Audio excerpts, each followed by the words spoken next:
আসসালামু আলাইকুম। কেমন আছেন বন্ধুরা? আশা করি সবাই ভালো আছেন। ইসলামিক রেভলিউশনারি গার্ড আইআরজিসি এর কমান্ডার মেজর জেনারেল মোহাম্মদ পাকপুরি বলেছেন, পুনরায় কোনো আগ্রাসনের ক্ষেত্রে ইহুদিবাদী শত্রুদের কঠোর জবাব দেওয়ার জন্য আইআরজিসি বাহিনী প্রস্তুতির শীর্ষে রয়েছে।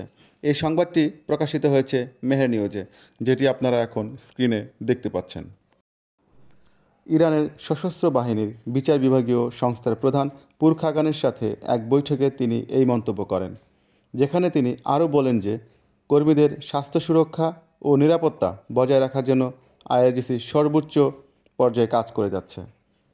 ইরানি ভূখণ্ডের বিরুদ্ধে 12 দিনের ইসরায়েলি আগ্রাসনের দিকে ইঙ্গিত করে এই জেনারেল আরও বলেন, যদি কোনো আগ্রাসন পুনরায় শুরু করে তাহলে ইসরায়েল সরকারকে আরও ভয়াবহ আঘাত করা হবে এবং ভয়াবহ আঘাতের জন্য ইরানি সামরিক বাহিনী সম্পূর্ণ প্রস্তুত রয়েছে।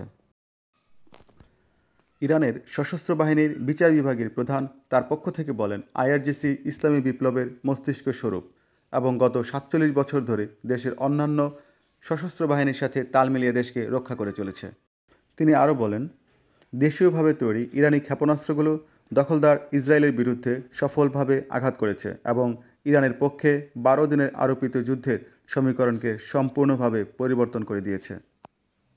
উল্লেখ্য যে 13ই জুন ইসরায়েলি সরকার ইরানি ভূখণ্ডের বিরুদ্ধে বিনা উস্কানিতে আগ্রাসন চালায়, যার ফলে ইরানি সামরিক কমান্ডার, পারমাণবিক বিজ্ঞানী এবং বহু বেসামরিক নাগরিক নিহত হয়েছেন।